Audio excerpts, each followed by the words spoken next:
Good morning friends. आज हम देखेंगे यूनिटरी मेथड मतलब चेन रूल में पार्ट 2। ओके, तो देखिए इनडायरेक्ट और inverse proportion. Two quantities are said to be indirectly proportional if on the increase of the one the other decreases proportionally. अगर एक बढ़ रहा है तो दूसरा डिक्रीज हो रहा है, एक इंक्रीज हो रहा है तो दूसरा डिक्रीज हो रहा है, एक बढ़ रहा है तो दूसरा घट रहा है, ठीक है, और एक घट रहा है तो दूसरा बढ़ रहा है, वाइस एंड वर्सा।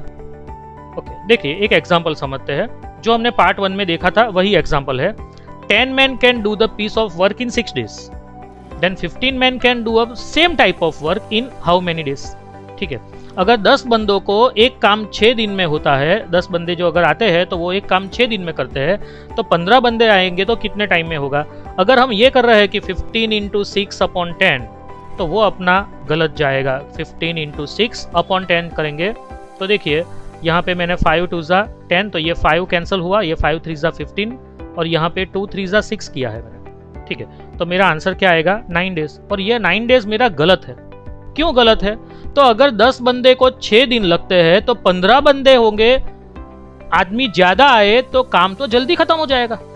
6 से तो कम आंसर आएगा, 9 तो नहीं आएगा, मतलब इट इज रॉन्ग, ठीक है। तो मतलब क्या रॉन्ग है? तो मतलब वही है इनडायरेक्ट मेथड। ये जो हम कर रहे हैं ना 15 × 6/10, ये तो डायरेक्ट मेथड का मतलब फॉर्मूला है, ठीक है। इनडायरेक्ट मेथड का करना है तो क्या करना है, तो वो हम देखते हैं कि उसमें हमें क्या करना है। देखो वही एग्जांपल मैंने लिखा है, 10 men can do the piece of work in 6 days, 15 men can do the same type of work in how many days। वही क्वेश्चन है अपना, ठीक है। इसमें हमें करना पड़ता है 10 × 6/15, याद रखिए, ठीक है। मतलब जब हमें लगेगा कि भाई एक क्वांटिटी बढ़ रही है, 10 का 15 हो रहा है और यहाँ 6 का कम होना चाहिए, जब ऐसा लगता है तब मल्टीप्लाई ये दोनों का करना है 10 × 6/15, नहीं कि ये दोनों का, वरना आंसर गलत आएगा, ठीक है। तो ये 10 × 6/15, चलिए ये 3 हुआ, 5 कैंसिल किया तो 5 2 10, यहाँ पे 3 2 6, ठीक है। तो मेरा आंसर क्या आया? 4 डेज। और ये आंसर मुझे सही लग रहा है क्योंकि 10 के 15 बंदे हो गए तो काम तो 6 दिन से जल्दी कंप्लीट हो जाएगा, मतलब के 4 दिन में कंप्लीट हो रहा है। चलिए एक और सम करते हैं। देखिए 10 men can do the piece of work in 6 days, वही सेम, 10 बंदे को 6 दिन लगते हैं तो 2 men can do the same type of work in how many days। उसी तरह का काम अगर 2 ही बंदे आए तो कितने टाइम में कंप्लीट होगा? अगर वापस कोई बंदा 2 × 6/10 कर रहा है तो वो गलत है, वो नहीं करना है। वो तो डायरेक्ट मेथड में होता है। वो तो कब होता है कि 10 का जो 2 हुआ तो 6 का घट रहा है, ऐसा होगा तब होगा, लेकिन ये नहीं होगा ऐसा। 10 आदमियों को 6 दिन लग रहे हैं तो 2 बंदे ही आए काम करने के लिए, तो उनको तो 6 से ज्यादा दिन लगेंगे। अब सपोज कोई ऐसा कर रहा है, ऐसे कैलकुलेशन कर रहा है 2 × 6/10, तो 2 6 12/10 मतलब 1.2 डेज आएंगे, ठीक है। तो 1.2 डेज तो नहीं लगेंगे भाई, 2 ही बंदे होंगे तो उनको 6 से ज्यादा दिन लगेगा काम करने में। 10 लोगों को जो 6 दिन लगते हैं तो 2 लोगों को तो 6 से ज्यादा दिन लगेगा। तो मतलब सही मेथड क्या है? ये तो गलत है, तो सही क्या है? देखिए, तो वो हम वापस करते हैं। हमें मालूम है सही में क्या करना है।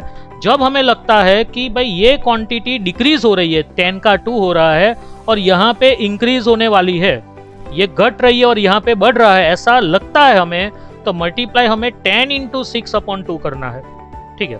तो वही हो रहा है 10 × 6/2, ठीक है।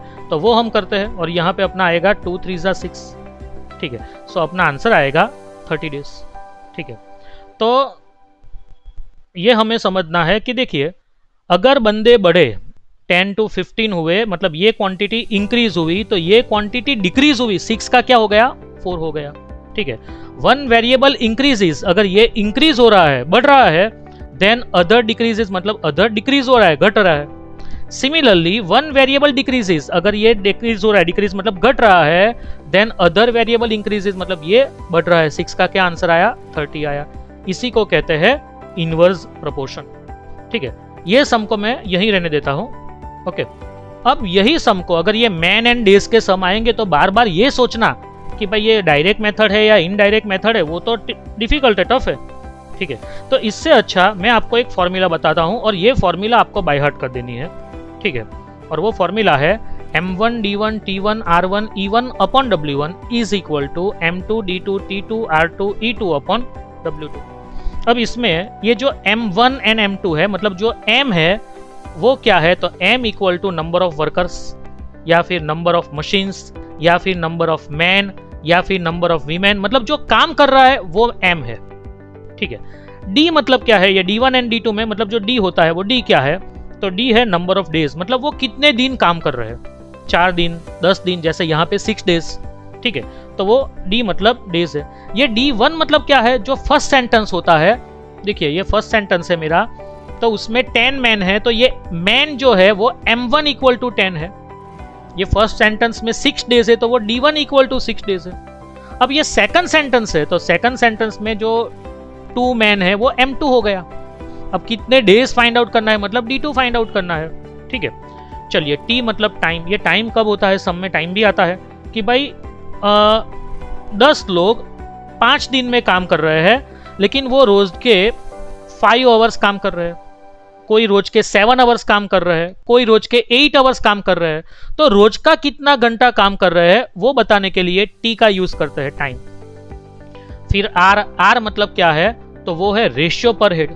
अगर आपको कुछ बांटना है सब में, कि भाई सब में कुछ बांटना है, मतलब सैलरी की बात नहीं कर रहा हूं मैं, बात कर रहा हूं सपोज आपको अनाज बांटना है, समझो कि भाई सब में 900 ग्राम अनाज बांट लो, या फिर सब में 500 ग्राम अनाज बांट लो, ऐसा कुछ बांटना है, तो वहां पे आपको R का यूज करना है। R मतलब रेशियो पर हेड।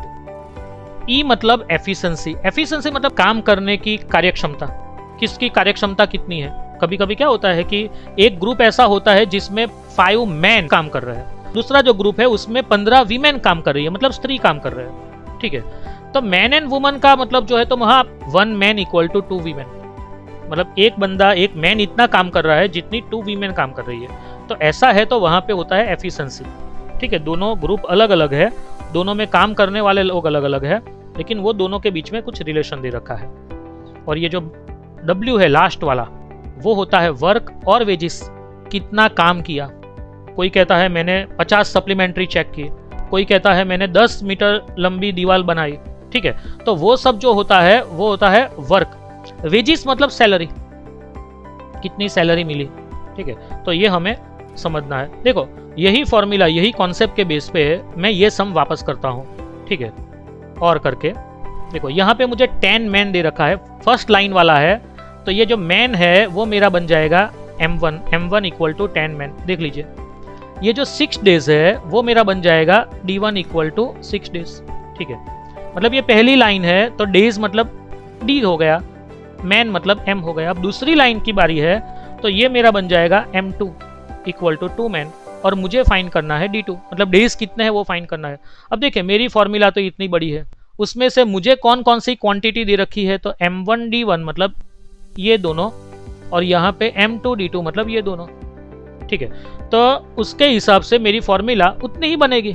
बाकी के कैरेक्टर मुझे कोई काम के ही नहीं है, तो मुझे मतलब लेना ही नहीं है, तो मतलब मेरी फॉर्मूला बनेगी M1 D1 is equal to M2 D2। M1 D1 मतलब 10 इंटू 6, ठीक है, इज इक्वल टू M2 मतलब 2 इंटू D2, तो D2 ही रहेगा क्योंकि मुझे वो तो फाइंड आउट करना है। अब ये 2 मेरा अपॉन में जा रहा है। ठीक है, तो इज इक्वल टू D2 आया, तो ये 2 3 6। ठीक है, तो 10 3 क्या होगा 30, तो D2 इक्वल टू 30 डेज। देखिए वही आंसर था अपना। हम लोग ये फॉर्मूला के बेस पे बहुत सारे सम करेंगे, तो ये फॉर्मूला आप मतलब बाय हार्ट कर देना, इसके बेस पे हम बहुत सम करेंगे। और अब नेक्स्ट पार्ट में हम लोग सम देखेंगे। Thank you.